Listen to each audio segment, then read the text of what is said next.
Mamostaya zimanê Kurdî Mizgîn Yalçın ew rûniştvana Batmanê ye û li dibistana gundê Malabadî ya bi ser farxîna Amedê ve mamosteya zimanê Kurdî ye. Li dibistana wê di sûd zarokên ku diçin polên 5, 6, 7 û 8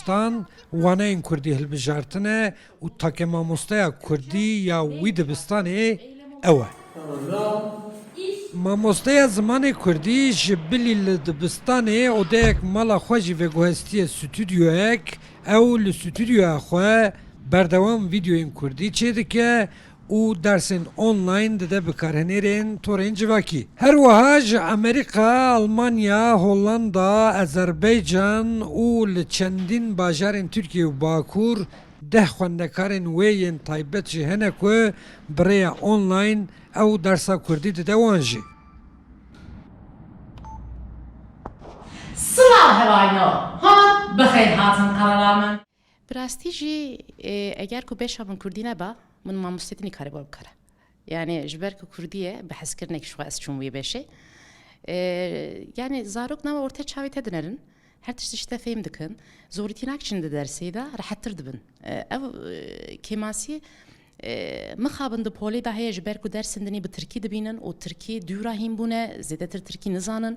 ایجا زوریتی و تعدیی دکشینن ده درسیده اما درس هم در حتن جبرکو کون هر تشتی زانن ام به هورا شانن گشن درس خوش در باز به و چاوه کیوسا ام بیجن خوشکتر لتدنرن ولات yani em nadişim beraber em de bir vela yani W daha çok ve daha yoğun bir ses çıkıyor ağzımızdan. گرینگیا درسیم بجارته اون ایرو پولا 5 6 7 8 وک زاروکا تی خویا کرن یعنی امر ایوان جهه بچوکه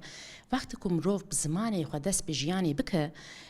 زمان دیجی براحتی هند به ایرو زاروک به پروردهی بزمانی خو هیم به نویساندن و خواندن و هفتو دو یعنی هفتو 6 از نظام دوان هزاران دا بیجت هدایه زمانی که او قصد دولمنت هیم بویه و زمان دی چواهین نبه میجی برفرهتر دبه. پروردهی زمان کردی یا ماموسته مزگین ji zarokatî da destpêkiriye ku dê û bavê wê her tim bi wê û xwişk û birayên wê re berdewam Kurdiya xivîne, rêwîtiya wê ya mamostetiya Kurdî de ya ku ronahî jî li ber wê xistiye, ev hêsên ku di zarokatiyê de di nav malbatê de hatine hûnandinin ku ew jî bûye yek ji xemxurê zimanê Kurdî. معلمي اول دي وبابن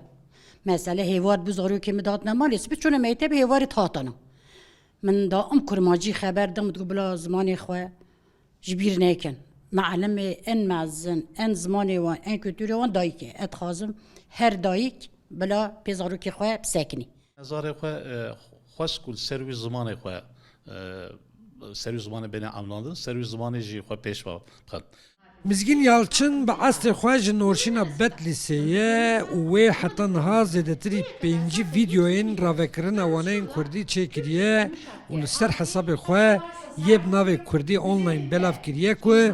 ew hesabê wê yê torên civakî ji aliyê 6000 bikarhenêrên medya civakî ve tê şopandin. Li gel wî kompanyek li Tirkiyê ji ber bikaranîna wê ya aktif û kêrhatî ya sosyal medyayê xelata serkeftinê jî dane wê ku ev jî jê re bûye motivasyonek nû. Abdulselam Akıncı Rûdaw, Batman.